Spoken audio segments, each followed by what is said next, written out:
The United States Patent and Trademark Office granted Nintendo a copyright covering the game mechanic of summoning characters and making them fight. This is a scary move, and yet again, makes us the only gaming news channel brave enough to ask, is Nintendo bad? They can't be bad, Bruce. They made the Mario, the Bing Bong Wahoo game. It's so fun.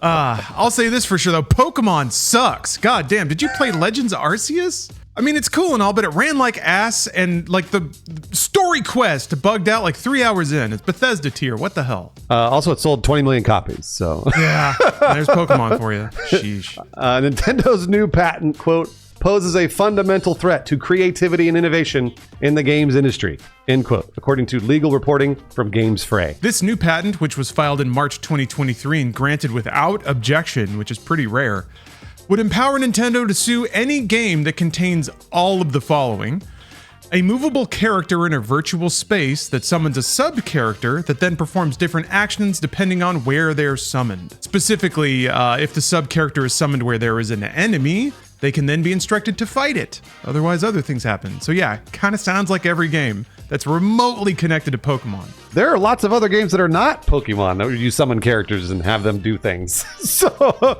yeah, right. I mean, I don't know. Games Fray notes that the broad nature of this patent could affect far more than Pal World, Nintendo's current legal target, and the game that kicked off their patent filing spree. Hoyo vs. Honkai Nexus Anima and Bandai Namco's Digimon Storytime Stranger both show gameplay similar to the described patents in their trailers. Yeah.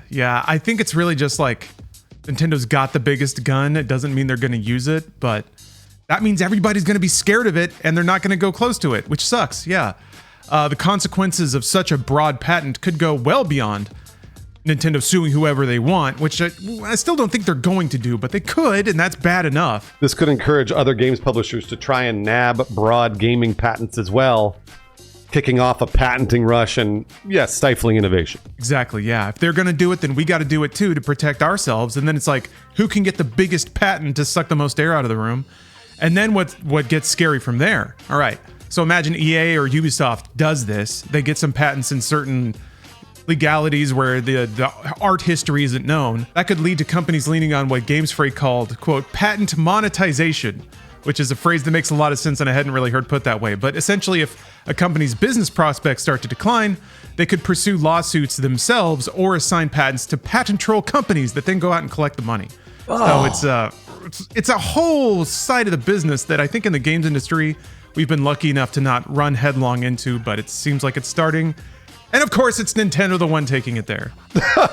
As far as why the U.S. Patent and Trademark Office decided to grant such a patent, Games Fray speculates that patent offices appear to be unable to, quote, find prior art to make judgments. Yeah, this is kind of interesting. It seems like with games, the games themselves are the prior art versus existing patent documents, which I think the patent law offices want to compare to. So I think to a patent office, Nintendo comes along with this patent, they look for existing patents and there are none, even though there are games in the wild that show this mechanic being used and owned and profited by multiple other companies. But they don't see that or even acknowledge that. They just be like, well, there's no precedent, so I guess you get the patent. I don't know for sure, not working or in a patent office or interviewing somebody that does, but it sounds like we got a bunch of boomers on our hands that aren't aware that there's 30 or 40 years of games that have these exact mechanics in them already. So in the lieu of any legal document, they just gave Nintendo the patent without looking into it too much. This is what everybody was afraid of when it came to this Nintendo lawsuit against Pal World. Because for a while, I think they were like suing Pal World and it was like, that's bad, legality basically. It's bad law. There's no way it's going to go through. And now this is it. I think this is the problem, this patent, because it's already been granted. And then if Nintendo decides to be litigious, I mean, we're all fucked. That's like I said, there's a lot of games that are not at all even close to Pokemon where you summon characters or, I mean, whatever. It doesn't matter if they're animals or friends or whatever. They go out and do things for you. Or they go out and fight. This happens in Bethesda games all the time. So it's like, whoa, this sounds really bad all the way around. As usual with legal shit, it doesn't matter if you're going to win. It only matters that you have a basis to sue. So let's say that Nintendo does take somebody to trial. Let's say that Pal World wins their suit. Let's say that Nintendo sues somebody about this. It's not about winning or losing. It's just about the business damage you can inflict what is it called? Lawfare was another term in the Games Fray article, where having a legal entity that is not only protecting your company, but actively attacking your competitors all through the legal process of patents and stuff.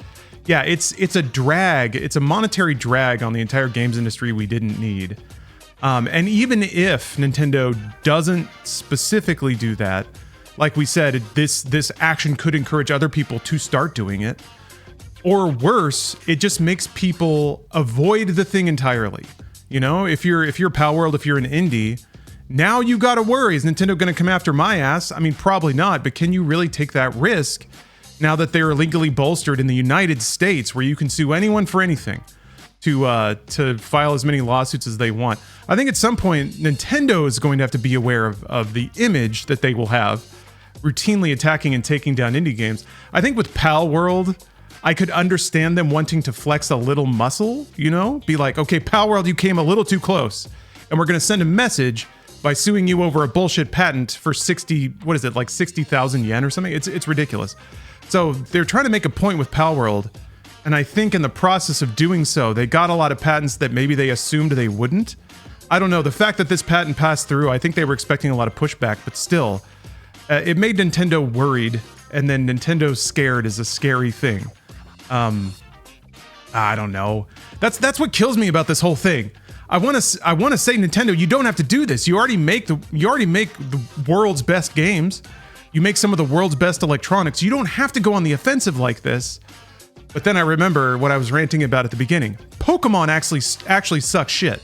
So they are not best in class with Pokemon games because they're not the ones who make them. But they do own it, and it is one of the world's biggest industries. It's the biggest brand, right? I'm pretty sure.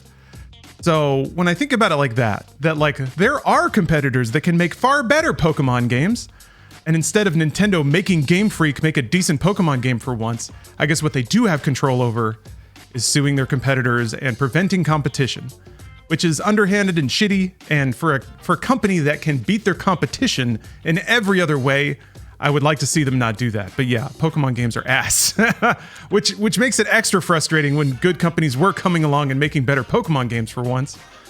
Now it's gotten all muddy. Man, well said, Lawrence. This is really bad. I don't like any of this.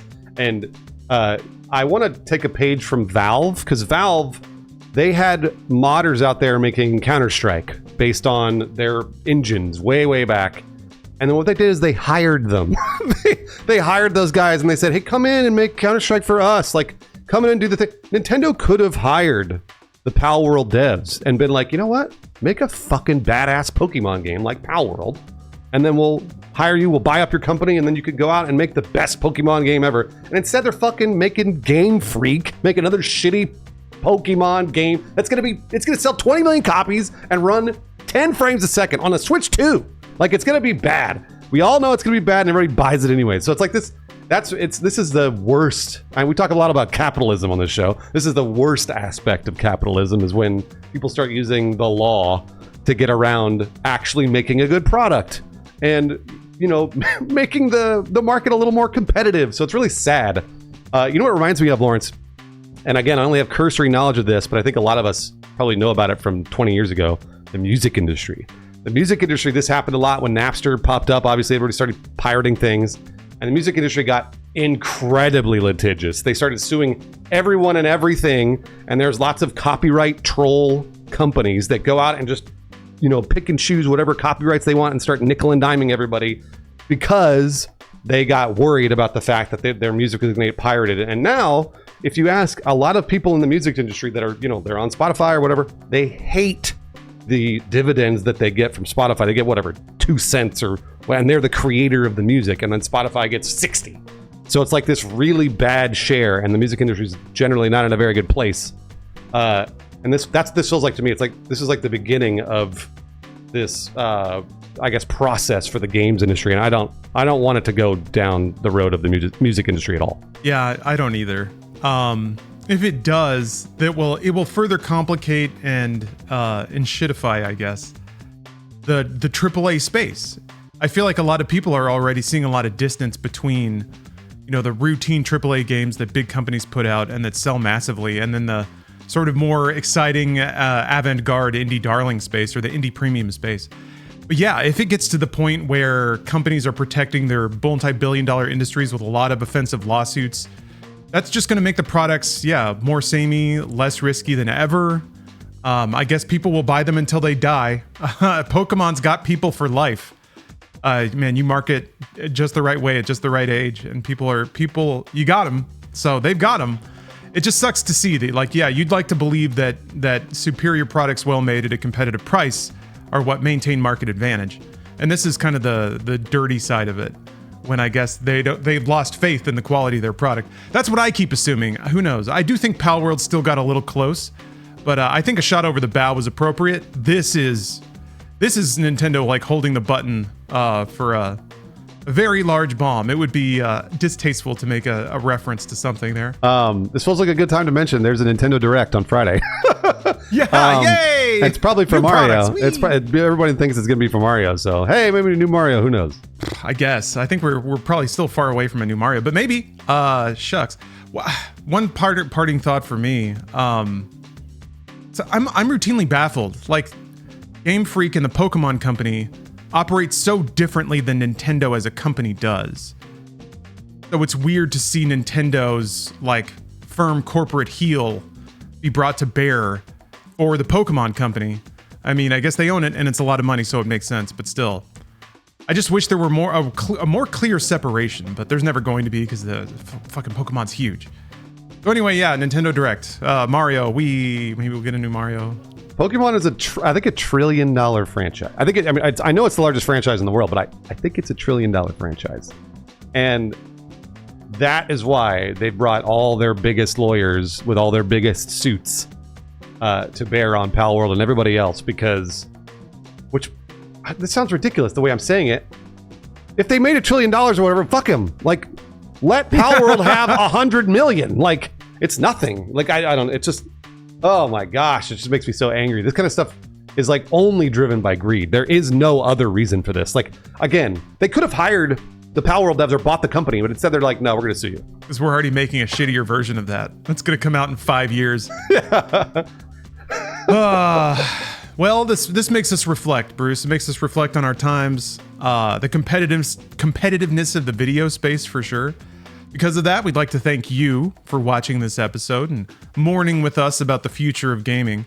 We'd also like to thank a couple of people that support us directly through Patreon and for some reason haven't sued us yet. So thank you very much, Sherwin Sanchez and Rook. Every day that we don't get served papers is a blessing, and we thank you for enabling that.